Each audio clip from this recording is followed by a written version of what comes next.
Learn English through stories. And of Green Gables by Lucy Maud Montgomery. Chapter 11. Anne's Impressions of Sunday School.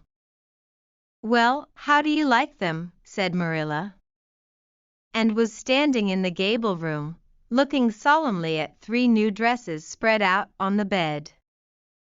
One was of snuffy-colored gingham, which Marilla had been tempted to buy from a peddler the preceding summer because it looked so serviceable. One was of black and white checkered sateen, which she had picked up at a bargain counter in the winter, and one was a stiff print of an ugly blue shade which she had purchased that week at a Carmody store. She had made them up herself, and they were all made alike. Plain skirts fold tightly to plain waists, with sleeves as plain as waist and skirt and tight as sleeves could be. "I'll imagine that I like them," said Anne soberly. "I don't want you to imagine it," said Marilla, offended. "Oh, I can see you don't like the dresses. What is the matter with them? Aren't they neat and clean and new?" "Yes." "Then why don't you like them?" They're not pretty," said Anne reluctantly. "Pretty?" Marilla sniffed. "I didn't trouble my head about getting pretty dresses for you. I don't believe in pampering vanity, and I'll tell you that right off. Those dresses are good, sensible, serviceable dresses, without any frills or furbelows about them, and they're all you'll get this summer. The brown gingham and the blue print will do you for school when you begin to go. The sateen is for church and Sunday school. I'll expect you to keep them neat and clean and not to tear them. I should think you'd be grateful to get most anything after those skimpy wincey things you've been wearing." "Oh, I am grateful," protested Anne. "But I'd be ever so much gratefuler if you'd made just one of them with puffed sleeves. Puffed sleeves are so fashionable now. It would give me such a thrill, Marilla, just to wear a dress with puffed sleeves." "Well, you'll have to do without your thrill. I hadn't any material to waste on puffed sleeves. I think they are ridiculous-looking things anyhow. I prefer the plain, sensible ones. But I'd rather look ridiculous when everybody else does than plain and sensible all by myself," persisted Anne mournfully. "Trust you for that. Well, hang those dresses carefully up in your closet, and then sit down and learn the Sunday school lesson. I got a quarterly from Mr. Bell for you, and you'll go to Sunday school tomorrow," said Marilla, disappearing downstairs in high dudgeon. And clasped her hands and looked at the dresses. "I did hope there would be a white one with puffed sleeves," she whispered disconsolately. "I prayed for one, but I didn't much expect it on that account. I didn't suppose God would have time to bother about a little orphan girl's dress. I knew I'd just have to depend on Marilla for it. Well, fortunately I can imagine that one of them is of snow-white muslin with lovely lace frills and 3 puffed sleeves." The next morning warnings of a sick headache prevented Marilla from going to Sunday school with Anne. "You'll have to go down and call for Mrs. Lynde, and," she said, "she'll see that you get into the right class. Now, mind you behave yourself properly. Stay to preaching afterwards and ask Mrs. Lynde to show you our pew. Here's a cent for collection. Don't stare at people and don't fidget. I shall expect you to tell me the text when you come home." And started off irreproachable, arrayed in the stiff black and white sateen, which, while decent as regards length and certainly not open to the charge of skimpiness, contrived to emphasize every corner and angle of her thin figure. Her hat was a little, flat, glossy, new sailor, the extreme plainness of which had likewise much disappointed Anne, who had permitted herself secret visions of ribbon and flowers. The latter, however, were supplied before and reached the main road, for being confronted halfway down the lane with a golden frenzy of wind-stirred buttercups and a glory of wild roses, and promptly and liberally garlanded her hat with a heavy wreath of them. Whatever other people might have thought of the result, it satisfied Anne, and she tripped gaily down the road, holding her ruddy head with its decoration of pink and yellow very proudly. When she had reached Mrs. Lynde's house, she found that lady gone. Nothing daunted, and proceeded onward to the church alone. In the porch she found a crowd of little girls, all more or less gaily attired in whites and blues and pinks, and all staring with curious eyes at this stranger in their midst, with her extraordinary head adornment. Avonlea little girls had already heard queer stories about Anne. Mrs. Lynde said she had an awful temper. Jerry Buot, the hired boy at Green Gables, said she talked all the time to herself or to the trees and flowers like a crazy girl.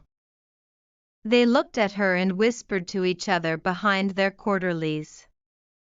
Nobody made any friendly advances, then or later on when the opening exercises were over and found herself in Miss Rogerson's class. Miss Rogerson was a middle-aged lady who had taught a Sunday school class for 20 years. Her method of teaching was to ask the printed questions from the quarterly and look sternly over its edge at the particular little girl she thought ought to answer the question. She looked very often at Anne, and, thanks to Marilla's drilling, answered promptly, but it may be questioned if she understood very much about either question or answer. She did not think she liked Miss Rogerson, and she felt very miserable.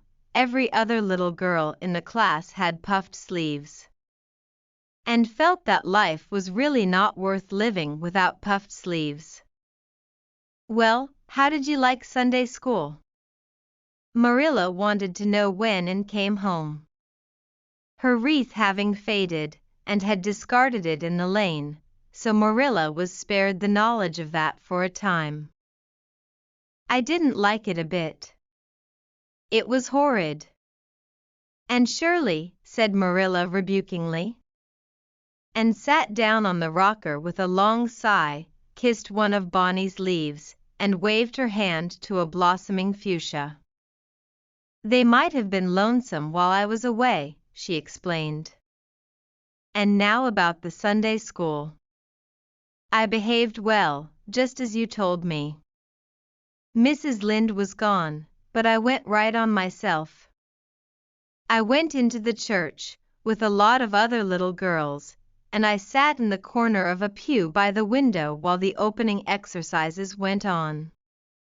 Mr. Bell made an awfully long prayer. I would have been dreadfully tired before he got through if I hadn't been sitting by that window. But it looked right out on the lake of shining waters, so I just gazed at that and imagined all sorts of splendid things." "You shouldn't have done anything of the sort. You should have listened to Mr. Bell." "But he wasn't talking to me," protested Anne. "He was talking to God, and he didn't seem to be very much interested in it, either. I think he thought God was too far off, though." There was a long row of white birches hanging over the lake, and the sunshine fell down through them, way down, deep into the water. "Oh, Marilla, it was like a beautiful dream. It gave me a thrill, and I just said, 'Thank you for it, God,' 2 or 3 times. "Not out loud, I hope," said Marilla anxiously. "Oh, no, just under my breath." "Well, Mr. Bell did get through at last, and they told me to go into the classroom with Miss Rogerson's class. There were 9 other girls in it. They all had puffed sleeves. I tried to imagine mine were puffed, too, but I couldn't. Why couldn't I? It was as easy as could be to imagine they were puffed when I was alone in the East Gable, but it was awfully hard there among the others who had really truly puffs. You shouldn't have been thinking about your sleeves in Sunday school. You should have been attending to the lesson. I hope you knew it. Oh, yes, and I answered a lot of questions. Miss Rogerson asked ever so many. I don't think it was fair for her to do all the asking. There were lots I wanted to ask her, but I didn't like to because I didn't think she was a kindred spirit. Then all the other little girls recited a paraphrase. She asked me if I knew any. I told her I didn't, but I could recite "The dog at his master's grave" if she liked. That's in the Third Royal Reader. It isn't a really truly religious piece of poetry, but it's so sad and melancholy that it might as well be. She said it wouldn't do, and she told me to learn the 19th paraphrase for next Sunday. I read it over in church afterwards and it's splendid. There are 2 lines in particular that just thrill me. Quick as the slaughtered squadrons fell in Midian's evil day. I don't know what squadrons means nor Midian either, but it sounds so tragical. I can hardly wait until next Sunday to recite it.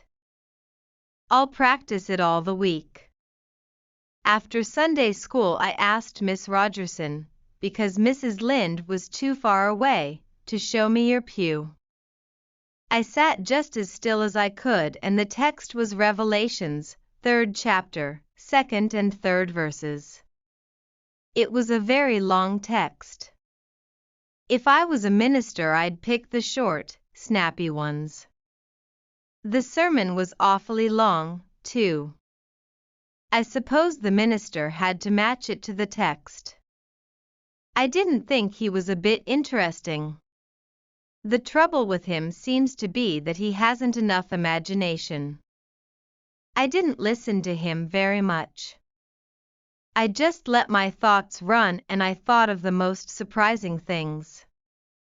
Marilla felt helplessly that all this should be sternly reproved, but she was hampered by the undeniable fact that some of the things Aunt had said, especially about the minister's sermons and Mr. Bell's prayers, were what she herself had really thought deep down in her heart for years, but had never given expression to. It almost seemed to her that those secret, unuttered, critical thoughts had suddenly taken visible and accusing shape and form in the person of this outspoken morsel of neglected humanity. Vocabulary words. Gingham, cotton fabric, often woven in a checked or striped pattern. Sateen, a fabric with a smooth, glossy surface, usually made of cotton.